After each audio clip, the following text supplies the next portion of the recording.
Assalamualaikum warahmatullahi wabarakatuh. Saya Dede Damayanti, kelas 2A Magister Administrasi Publik.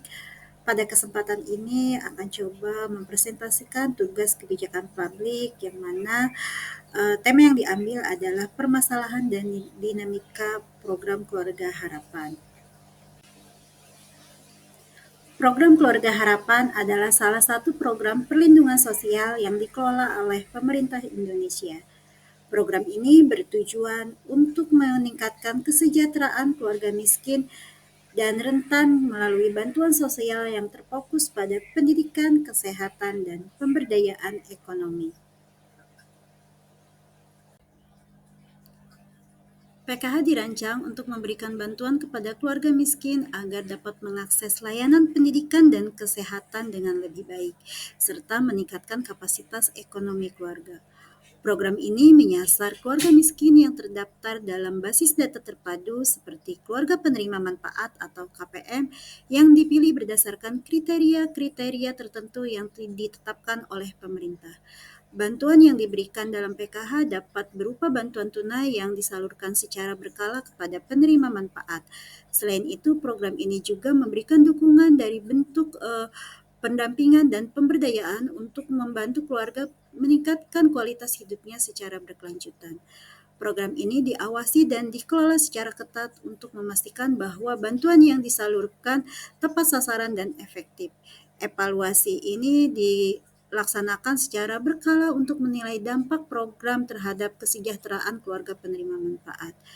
Pemerintah Indonesia memainkan peran sentral dan implementasi dalam pengembangan PKH, dukungan dari berbagai instansi pemerintah dan mitra sosial lainnya.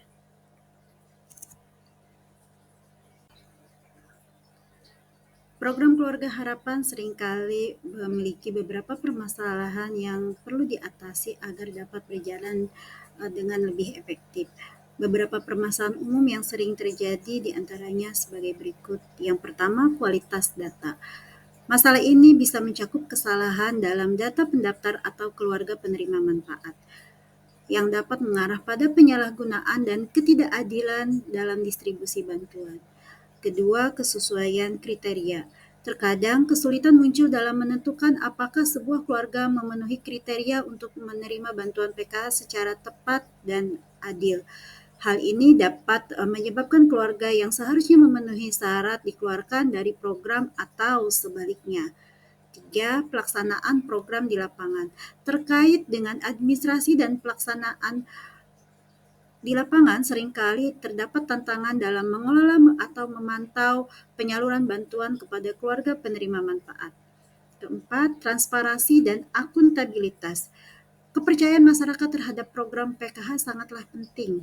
Oleh karena itu, transparansi dalam proses seleksi, penyaluran, dan penggunaan dana sangat diperlukan untuk menghindari praktik korupsi atau penyalahgunaan kekuasaan. Keenam, pola pikir dan perubahan perilaku. PKH tidak hanya tentang bantuan finansial saja, akan tetapi juga tentang mempengaruhi perilaku dan kebiasaan keluarga penerima manfaat untuk meningkatkan kualitas hidup mereka. Tantangan di sini adalah mengubah pola perilaku dan pola pikir yang mungkin sudah terkristalisasi dalam masyarakat. Yang terakhir adalah ketergantungan terhadap bantuan. Ada juga risiko bahwa program PKH dapat menciptakan ketergantungan jangka panjang di antara keluarga penerima manfaat jika tidak ada upaya yang cukup untuk memberdayakan mereka secara berkelanjutan. Untuk mengatasi permasalahan-permasalahan ini penting untuk memiliki pendekatan-pendekatan yang holistik, termasuk pemantauan yang ketat, partisipasi aktif dari berbagai pihak terkait, pendidikan masyarakat, dan upaya membangun kapasitas serta berkelanjutan ekonomi bagi keluarga penerima manfaat. Untuk mengatasi permasalahan-permasalahan yang sering muncul dalam pelaksanaan program PKH, berikut adalah beberapa upaya yang dapat dilakukan. Yang pertama, peningkatan kualitas data.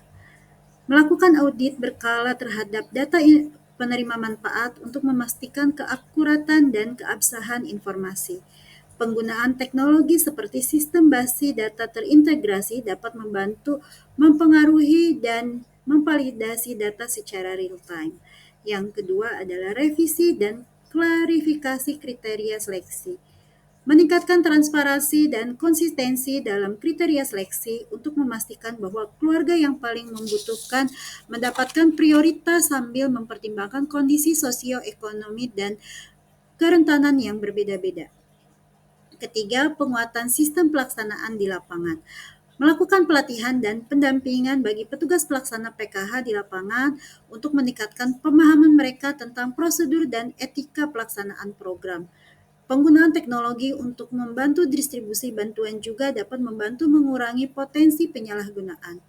Keempat adalah peningkatan transparansi dan akuntabilitas. Memperkuat mekanisme dan pelaporan publik untuk memastikan bahwa dana PKH digunakan secara efisien dan sesuai dengan tujuan program. Ini melibatkan penggunaan audit independen dan pelaporan yang terbuka kepada masyarakat. Kelima adalah pemberdayaan komunitas lokal. Melibatkan aktif melibatkan aktif komunitas dalam proses perencanaan, implementasi, dan evaluasi program PKH. Ini dapat dilakukan melalui forum diskusi, pertemuan kelompok, dan pengembangan kapasitas lokal untuk mengelola sumber daya yang berkelanjutan. Yang ketujuh, pengembangan rencana keluar atau graduasi. Merancang strategi untuk mengurangi ketergantungan jangka panjang terhadap bantuan PKH dapat mengidentifikasi keluarga yang sudah mampu mandiri secara ekonomi dan menyediakan dukungan tambahan untuk memfasilitasi transisi mereka keluar dari program PKH. Yang terakhir adalah evaluasi dan perbaikan berkelanjutan. Melakukan evaluasi berkala terhadap implementasi program PKH untuk mengidentifikasi keberhasilan, tantangan yang masih dihadapi, dan peluang perbaikan. Feedback dari masyarakat pemangku kepentingan juga harus diambil untuk memperbaiki dan menyesuaikan program sesuai kebutuhan. Implementasi dan strategi kebijakan PKH. PKH menggunakan basis data terpadu untuk mengidentifikasi keluarga miskin yang memenuhi kriteria sebagai penerima manfaat. Kriteria ini biasanya meliputi tingkat pendapatan, kondisi sosioekonomi, dan faktor-faktor lain yang dapat menentukan status kemiskinan. Yang kedua, bentuk bantuan. Bantuan yang diberikan dalam PKH berupa bantuan tunai yang disalurkan secara berkala kepada penerima manfaat. Besaran bantuan dapat bervariasi tergantung pada kondisi dan kebutuhan setiap keluarga. Fokus pendidikan dan kesehatan. Salah satu poin utama dari PKH adalah meningkatkan akses keluarga miskin terhadap pelayanan pendidikan dan kesehatan. Ini mencakup memastikan anak-anak penerima manfaat tetap bersekolah dan mendapatkan layanan kesehatan dasar secara rutin. Pendampingan dan pemberdayaan. Selain bentuk finansial, PKH juga memberikan pendampingan dan pelatihan kepada keluarga penerima manfaat untuk meningkatkan pengetahuan dan keterampilan dalam manajemen keuangan, kesehatan, dan keterampilan lain yang dapat membantu mereka mandiri secara ekonomi. Evaluasi dan monitoring.